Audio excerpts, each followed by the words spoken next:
Joël Zask, bonjour. Je Bonjour. monte votre livre Zoo City, des animaux sauvages dans la ville aux éditions Premier Parallèle. Un livre vraiment passionnant où vous analysez en tant que philosophe ce phénomène incroyable de tous ces animaux sauvages qui s'installent maintenant en ville, avec notamment par exemple la quatrième nature, que vous appelez la quatrième nature, c'est la nature dans tous les lieux délaissés où les animaux, les végétaux s'installent, etc.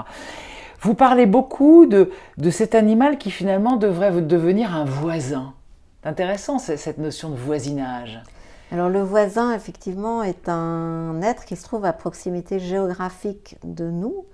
Et il me semble que c'est une notion un peu abandonnée, mais qu'on aurait peut-être intérêt à explorer à la fois pour penser la démocratie et pour penser la coexistence avec des êtres qui n'étaient pas prévus, que ce soit d'ailleurs des migrants, il faut le dire, des animaux, des gens qui arrivent à notre voisinage. Le voisinage est matter of fact, si on peut dire. C'est-à-dire qu'il y a des gens qui sont là, et des êtres qui sont là, et des arbres qui sont là. Et qu'est-ce qu'on fait? Est-ce qu'on les supprime s'ils nous gênent, ou s'ils n'étaient pas prévus, ou est-ce qu'on fait avec? En tout cas, le voisinage nous met à distance, évidemment, de cette tendance à supprimer l'existant. Mais il nous met aussi à distance de cette tendance qu'on aurait un peu à vouloir tout accueillir, à vouloir prendre chez soi.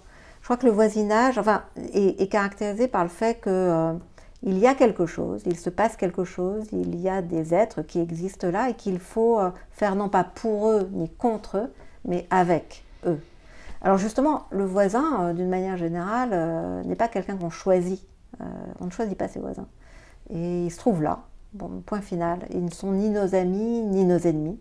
Mais je pense que c'est un bon départ, en fait, pour considérer le refaçonnage de la ville comme relation de voisinage, comme lieu de coexistence entre des voisins qui doivent pouvoir se croiser sans se percuter ou sans s'entretuer, mais en même temps qui ont un droit, ou en tout cas une aspiration, un quant à soi, à une forme de solitude, à une forme d'isolement, qui est celui justement de la niche dont il a été question auparavant. Avec cette fameuse bonne distance dont vous parlez qui est très importante avec l'animal, c'est-à-dire être à la fois proche de lui mais en même temps pas trop proche. Pas trop proche, Parce qu'il y a un exactement. respect finalement, la bonne distance c'est le respect de l'autre. Et effectivement, plus on par exemple, on a parlé auparavant comment dire, de toute l'industrie destinée à l'éradication, l'éloignement, l'empoisonnement des animaux sauvages, gênant. Mais il y a une industrie qui est presque aussi florissante, qui consiste à produire des aliments pour les animaux sauvages. Et les gens adorent donner à manger aux animaux sauvages. Et donc à diminuer la distance qui nous sépare d'eux. Et la diminuer au point qu'on va les manger, d'ailleurs. Alors, c'est ce qui est une cause, justement, de franchissement de barrières d'espèces. Et ce nourrissage des animaux sauvages est très problématique. Il y a un dicton en anglais qui dit qu'un ours nourri, c'est un ours mort. Mais pourquoi il est mort? Pourquoi il va mourir, plus exactement? D'une part parce que la nourriture qu'on va lui donner n'est pas adaptée. Par exemple, le pain tue les canards, ou les rend malades. Ensuite, parce que on crée des sites de nourrissage où des tas d'animaux vont se croiser alors que normalement ils sont à distance les uns des autres.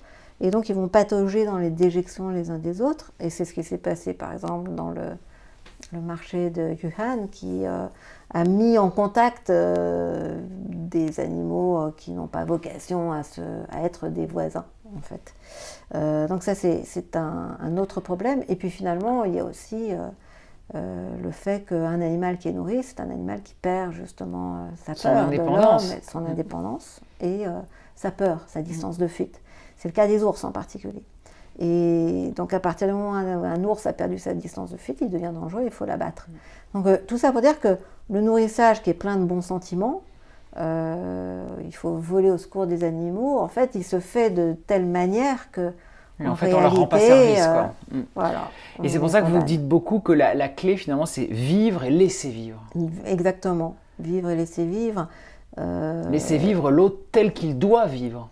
Comme C'est en un même ours, comme temps, un renard, comme un oui, chien, et puis avec chacun. les aléas qui sont propres à chaque espèce. Par exemple, en Californie, le problème des lions de mer est assez crucial parce qu'il y en a beaucoup, parce que ces lions de mer s'installent dans des lieux qui auparavant étaient plus ou moins réservés à des baigneurs ou à des pêcheurs.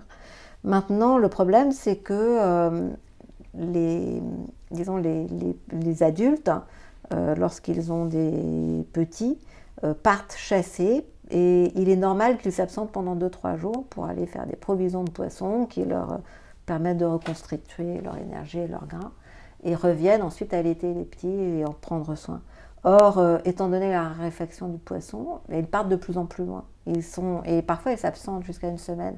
Autrement dit, les petits, ils sont sur les plages et ils meurent. Ils meurent, ou ils meurent de faim, ou ils sont en détresse.